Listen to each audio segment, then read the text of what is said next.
નમસ્કાર વિદ્યાર્થી મિત્રો, બેઝિક વિડીયોમાં તમે ધાતુની સક્રિયતા શ્રેણી, ઓક્સિડેશન પોટેન્શિયલ, રિડક્શન પોટેન્શિયલ શ્રેણીમાં કઈ બાજુ જાઓ તો વધે, કઈ બાજુ જાઓ તો ઘટે, એનો અભ્યાસ કરેલો. હવે આપણે ચેપ્ટરની શરૂઆતમાં એક વિદ્યુત રાસાયણિક કોષ ડેનિયલ કોષનો અભ્યાસ કરવાનો છે. તો એના માટે વિસ્થાપન પ્રક્રિયા થોડીક સમજવી જરૂરી છે.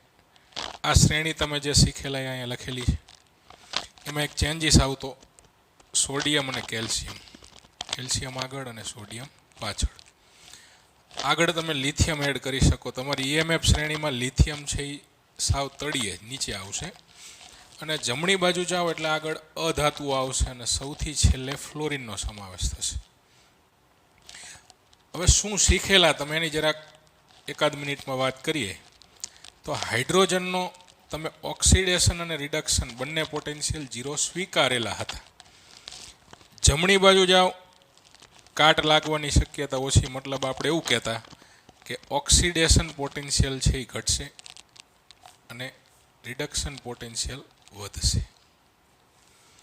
એવી જ રીતે ડાબી બાજુ આવો એટલે ધાતુ સક્રિય થતી જાય. આ બાજુ પોટેશિયમ, સોડિયમ આ ધાતુ છે અને તમે પાણીમાં નથી રાખી શકતા, કારણ કે એની ઓક્સિડેશન ક્ષમતા વધુ છે. એ તરત જ પાણીના ઓક્સિજન સાથે પ્રક્રિયા કરે છે, ઓક્સાઇડ બનાવી નાખે, અને પ્રક્રિયા એકદમ ઝડપી હોવાથી સળગી ઉઠે છે. તો ડાબી બાજુ જશો તો ઓક્સિડેશન પોટેન્શિયલ વધશે, રિડક્શન પોટેન્શિયલ ઘટશે. આટલું આપણે શીખેલા.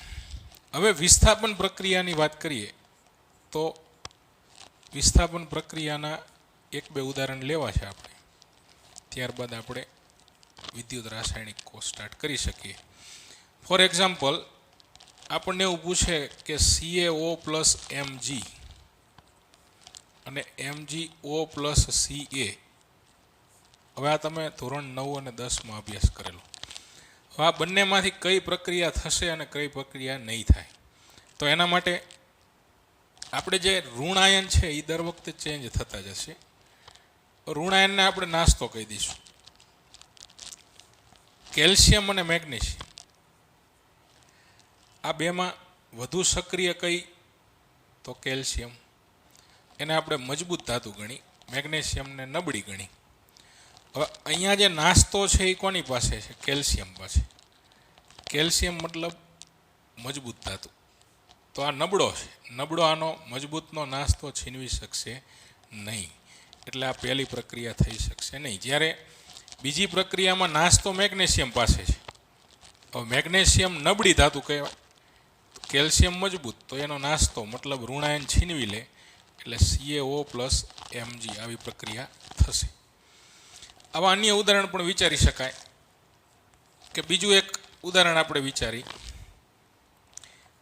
ZnCl2 પ્લસ Cu અને CuCl2 પ્લસ Zn.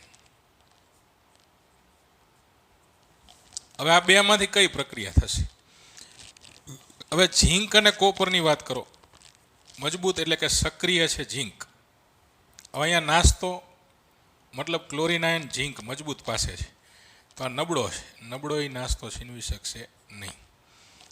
અહીંયા ઝીંક મજબૂત છે એટલે નાસ્તો છીનવી લે એટલે ZnCl2 બને, કોપર એકલો પડશે.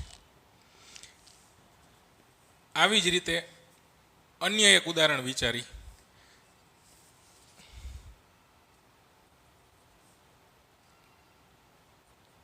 ZnSO4 પ્લસ Cu અને CuSO4 પ્લસ Zn. તો અહીંયા તમે સરળતાથી કહી શકશો કે ઉપરની પ્રક્રિયા નહીં થાય, કારણ કે કોપર છે એ નબળો, ઓછો સક્રિય. નીચેની પ્રક્રિયા થશે અને શું બનશે? ZnSO4 પ્લસ Cu બનશે. હવે અહીંયા તમારે પાત્ર પ્રક્રિયા પ્રેક્ટિકલી તમે કઈ રીતે કરશો એ સમજવું હોય તો આપણે એક પાત્ર લઈશું.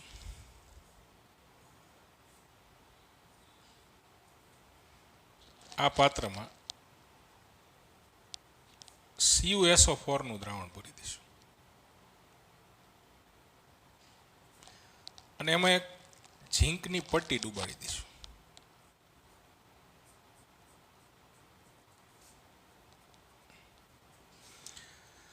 તો આ વિસ્થાપન પ્રક્રિયા થઈ છે. ધીમે ધીમે ઝીંકની પટ્ટી ઓગળવા માંડશે અને દ્રાવણના SO4 સાથે જોડાઈને ZnSO4નું દ્રાવણ બનાવશે. એટલે કલર ચેન્જની વાત કરીએ તો આ કોપર સલ્ફેટનું દ્રાવણ છે એ વાદળી રંગનું હોય. જે કોપર સલ્ફેટ છે એ વાદળી રંગનું દ્રાવણ હોય, કેરોસીન જેવું હોય. અને જે ZnSO4 પ્રક્રિયા થશે એટલે ધીમે ધીમે ઝીંક છે એ ઓગળશે અને SO4 સાથે જોડાઈ ZnSO4નું આખું દ્રાવણ બની જશે. અને અંતે આખું COSO4નું દ્રાવણ હતું એ ZnSO4માં ચેન્જ થઈ જાય. હવે એ ZnSO4નું દ્રાવણ છે એ રંગવિહીન.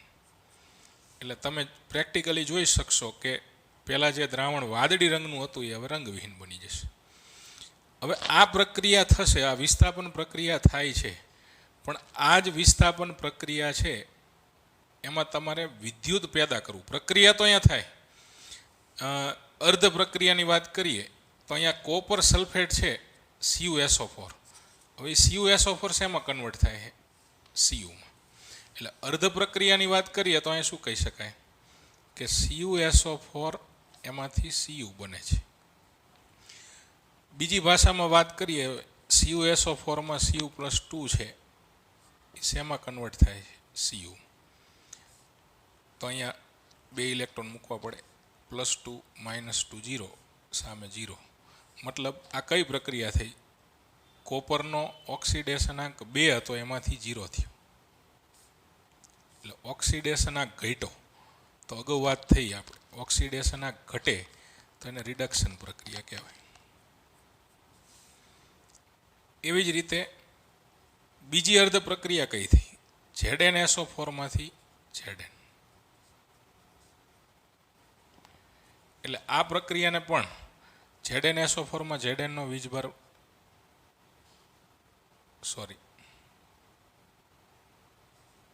અહીંયા Znમાંથી ZnSO4, Znમાંથી ZnSO4. તો અહીંયા Znનો વીજભાર 0 છે, Znનો +2 છે. તો આ પ્રક્રિયાને આ રીતે પણ દર્શાવી શકાય કે Znમાંથી Zn+2 ઇલેક્ટ્રોન. તો અહીંયા શું થયું? Zn 0માંથી +2, મતલબ આ કઈ પ્રક્રિયા થઈ? ઓક્સિડેશન. તો અહીંયા રેડોક્સ પ્રક્રિયા થાય છે. ઓક્સિડેશને થાય છે અને રિડક્શને થાય છે. અહીંયા તમે જોઈ શકો કે ઝીંક છે એ 2 ઇલેક્ટ્રોન ગુમાવે છે, સામે કોપર છે એ 2 ઇલેક્ટ્રોન મેળવે છે. પણ આ એક જ પાત્ર છે. ઝીંક જે 2 ઇલેક્ટ્રોન ગુમાવશે અંદર Cu+2 એ 2 ઇલેક્ટ્રોન મેળવી લે છે અને જે કોપર બનશે એ પાત્રના તળિયે જમા થઈ છે. તો અહીંયાથી આપણને કંઈ ફાયદો નથી થતો. ઇલેક્ટ્રોન ગુમાવે છે, મેળવે છે, પણ આપણે જે ઇલેક્ટ્રોન ગુમાવે મેળવે છે એ ઇલેક્ટ્રોન આપણે જોતા હોય, મતલબ આપણે એનો બેટરી સ્વરૂપે અથવા વિદ્યુત ઉત્પન્ન કરવા માટે ઉપયોગ કરવો હોય તો આને કોષ ન કહી શકાય. કારણ કે અહીંયા ઇલેક્ટ્રોનની આપલે થાય પણ એ ઇલેક્ટ્રોન એટલે કે વિદ્યુત આપણને મળતું નથી. તો વિદ્યુત રાસાયણિક કોષમાં આવી પ્રક્રિયા છે એને એક પાત્રને બદલે 2 પાત્રમાં કરવામાં આવી અને બંને પટ્ટીઓને તાર વડે જોડવામાં આવી. જેના લીધે જે ઇલેક્ટ્રોનનો પ્રવાહ મળે ત્યાં વચ્ચે તમે કોઈ મીટર, ગેલ્વેનોમીટર કે વોલ્ટ મીટર જોડી દો તો તમને એમાં કાંટો ફરતો દેખાશે, મતલબ વિદ્યુત પ્રાપ્ત કરી શકશો તમે. તો આવી રચનાને વિદ્યુત રાસાયણિક કોષ કહેવામાં આવે છે. હવે એનો આપણે અભ્યાસ કરીએ.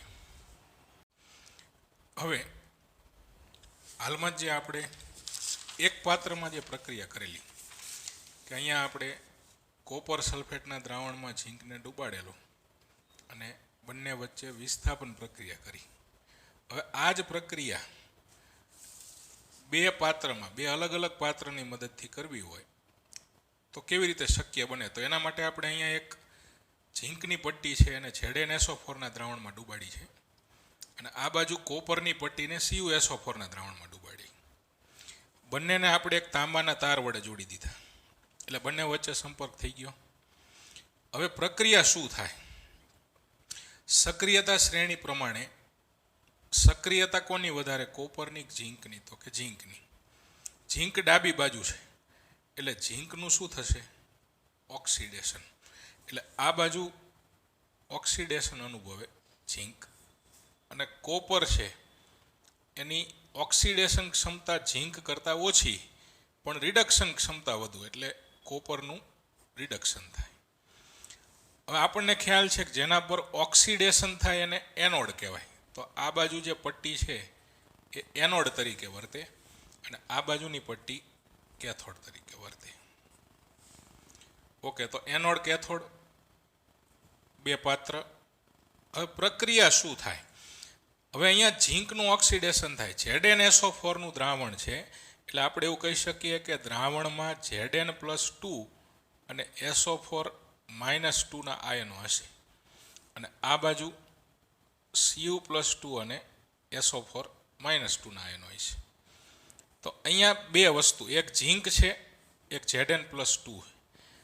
હવે તમારે ઓક્સિડેશન કરવું છે એટલે કે ઓક્સિડેશન આંકમાં વધારો થવો જોઈએ. તો અહીંયા શું થશે? તો ઝીંક છે એ Zn+2 માં ફેરવાય છે તો જ આ શક્ય બને. Zn નો વીજભાર 0, Zn નો +2, 0 માંથી +2 બન્યો એટલે ઓક્સિડેશન આંક વધ્યો, એટલે આને ઓક્સિડેશન કહી શકાય. આ બાજુ કોપરની પટ્ટી છે એ Cu+2 માં ન ફેરવાય, કારણ કે આ બાજુ તમારે શું કરવાનું છે? રિડક્શન. રિડક્શન કરવું હોય તો ઓક્સિડેશન આંકમાં શું થવો જોઈએ? ઘટાડો. તો આ બાજુ Cu+2 શેમાં ફેરવાય છે? Cu માં. તો +2 માંથી 0 એટલે ઘટાડો થયો, તો એને શું કહી શકાય? રિડક્શન. એટલે કે આ બાજુ પ્રક્રિયા શું થશે? Cu+2 ઇલેક્ટ્રોન Cu, બંને બાજુ વીજભાર સરખા થવા જોઈએ. +2 -2 0 અને આ બાજુ 0. તો કોપર +2 શું કરશે? 2 ઇલેક્ટ્રોન મેળવશે અને Cu માં ફેરવાય. જ્યારે આ બાજુ પ્રક્રિયા શું થાય? Zn માંથી Zn+2 બનશે અને 2 ઇલેક્ટ્રોન ગુમાવશે, એટલે કે 0 માંથી +2, આ બાજુ 0, આ બાજુ પણ ટોટલ 0. તો આ બાજુ ઝીંક છે એ 2 ઇલેક્ટ્રોન ગુમાવશે. જો Zn+2 માં ફેરવાય, 2 ઇલેક્ટ્રોન ગુમાવી, ઇલેક્ટ્રોન છે એ તાર દ્વારા વહન પામશે. આ 2 ઇલેક્ટ્રોન છે આ બાજુ કોપરની પટ્ટીમાંથી Cu+2 ને મળશે. જે કોપરની પટ્ટીના સંપર્કમાં Cu+2 ના આયનો હોય એમાંથી એક Cu+2 નો આયન આ 2 ઇલેક્ટ્રોન મેળવી Cu માં ફેરવાઈ જાય, અને જે Cu બનશે તે પટ્ટી સાથે જોડાતો જશે. એટલે અહીંયા શું કહી શકાય કે ઝીંકની પટ્ટી છે એ ખવાતી જશે અને આ બાજુ કોપરની પટ્ટીનું વજન વધતું જશે. એટલે એક નિષ્કર્ષ એ આવ્યો કે વિદ્યુત રાસાયણિક કોષ કોઈ પણ હોય એને તમે તાર વડે જોડશો તો એનોડની પટ્ટીનું વજન ઘટતું જશે, કેથોડની પટ્ટીનું વજન વધતું જશે. દ્રાવણની વાત કરીએ તો જે પહેલાં તમારા બંને દ્રાવણ 1 મોલર હતા, પણ અહીંયા પ્રક્રિયા થવાને કારણે શું થશે?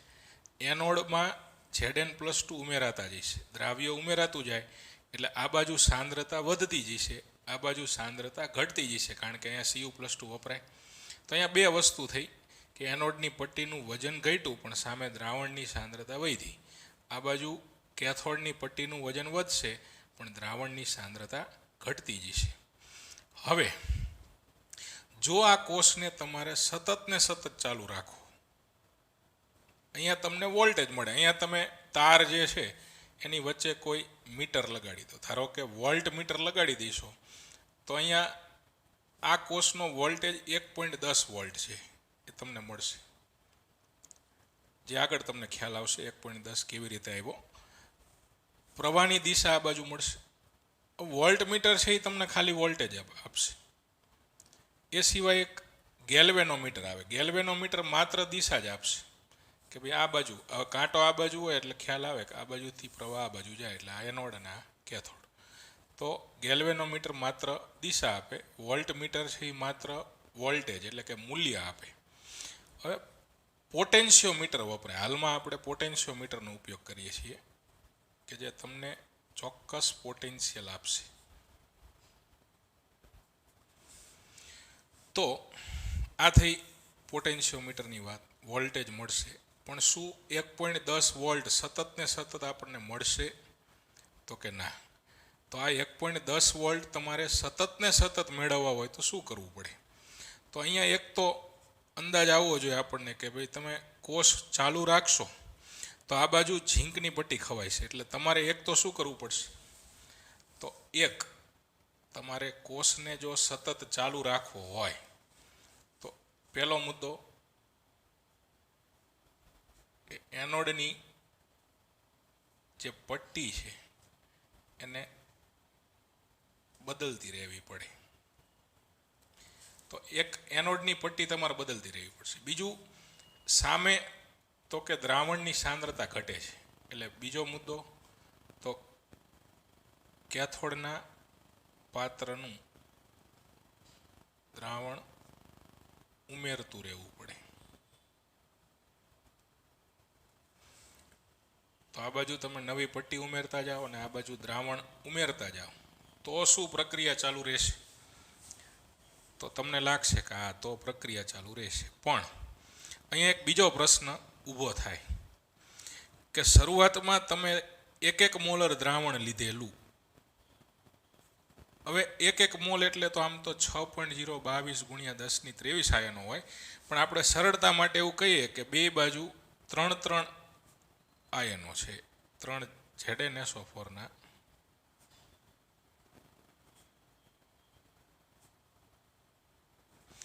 અને આ બાજુ 3 CuSO4.